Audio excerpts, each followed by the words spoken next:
Selanjutnya ini ada codingan dari F3. Seperti biasa ada import library, masih sama kayak yang F1 sama F2. Terus di sini ada bikin kelas baru. Nah, kelasnya itu namanya Edge Detection Robert App yang turunan dari key-main window. Terus ini tuh yang ini tuh untuk constructor dijalanin saat subject itu dibuat. Kemudian yang ini tuh untuk manggil constructor key-main window dari UI. Kemudian yang ini tuh muat tampilan dari file UI yang namanya s-f.ui. Kemudian ini sama saja sih kayak sebelumnya. Jadi dia bakal memuat variabel self image untuk nyimpan gambar yang dibuat. Jadi awalnya tuh masih kosong, masih none. Nah, kemudian ini sama juga kayak tadi, kalau button atau tombol si load citranya tuh diklik maka bakal ngejalanin fungsi load image. Terus kalau misalnya button action Roberts-nya yang diklik maka bakal jalanin fungsi Robert.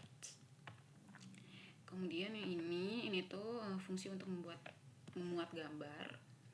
Kemudian yang ini tuh kalau misalnya gambarnya gagal dimuat atau none, maka bakal ada message box-nya ini, gambar gagal memuat gambar. Kemudian ini tuh untuk karena OpenCV itu baca gambar dalam format BGR, maka kita ubah dulu RGB supaya cocok dengan PYKT5. Lalu ada variabel HW, CH, ini tuh untuk ngambil tinggi dan lebar dan jumlah channel. Terus ini tuh untuk menghitung bytes per line, jadi lebar dikali jumlah channel untuk membuat objek key image. Terus ini tuh untuk membuat objek key image dari array numpy untuk ditampilkan di KT5. Terus yang ini tuh untuk nyesuaiin ukuran gambar ke ukuran label sambil menjaga perbandingan antara rasionya. Lalu yang ini tuh untuk nampilin gambar di image label UI. Lalu di sini ada fungsi untuk ngejalanin deteksi tepi dengan operator Roberts. Nah, kalau misalnya si gambarnya gagal dimuat, bakal ngeprint message box ini.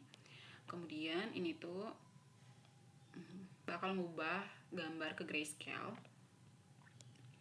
Nah, ini tuh ada matriks untuk operasi Roberts-nya. Kalau GX ini tuh untuk deteksi gradien horizontal, kalau GY ini untuk deteksi gradien vertikal. Image X sama image Y ini tuh untuk ngelakuin konvolusi gambar grayscale dengan masing-masing kernel GX dan GY. Kalau yang ini image out yang pertama, ini tuh untuk menggabungin hasil konvolusi si X sama Y-nya untuk pakai rumus gradien. Kalau image out yang kedua ini tuh normalisasi hasilnya supaya nilai pixelnya tuh ada di rentan 0 maksimal 255. Kemudian ini tuh ngubah tipe data, hasilnya unsigned 8 bit integer. Yang ini tuh syarat dari tampilan si gambarnya. Kemudian yang ini image display ini tuh untuk ubah dari grayscale ke RGB supaya bisa ditampilin PYKT5. Kemudian yang ini tuh untuk ambil ukuran gambar HW sama CH-nya dan hitung bytes per line-nya. Ini untuk image. Ini tuh convert to KT format. Ini tuh untuk membuat key image dari hasil deteksi tepi. Terus yang ini tuh untuk nyesuaiin ukuran gambar output ke ukuran label, hasil label. Nah, terus yang ini tuh untuk nampilin gambar di hasil label. Nah, terus yang ini udah sama untuk outputnya. Selanjutnya kita bakal ke F4. Ini tuh sebenarnya sama aja kayak yang sebelum-sebelumnya juga, seperti biasa ada import library.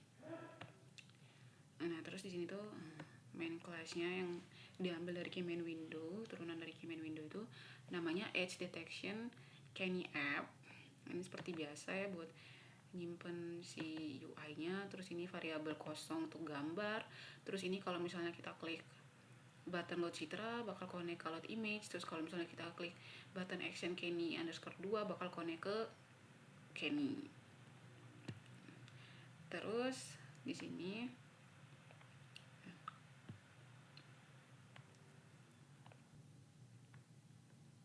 ini tuh kalau misalnya kita si aplikasinya dijalanin, kalau misalnya gambarnya gagal nggak ada atau error bakal ngeprint pesan ini. Nah ini tuh masih sama kayak tadi, H C sama H W sama CH. Nah ini tuh fungsi untuk Kenny-nya. Yang pertama tuh kita konversiin dulu ke grayscale, terus kita bakal bikin Gaussian blur. Terus ini tuh untuk gradient X sama gradient Y atau gradient magnitudo. Kemudian ini tuh dari 0 dengan maksimal 255. Nah ini tuh buat nampilin hasilnya, sama juga kayak tadi yang Sobel sebelumnya juga. Nah ini tuh Kenny Edge Detection itu image blurnya 100 sama 200. Nah ini juga nampilin hasil langkah 4-nya di hasil label. Kemudian ini tuh untuk mainnya untuk ngejalanin si perintahnya ketika di run.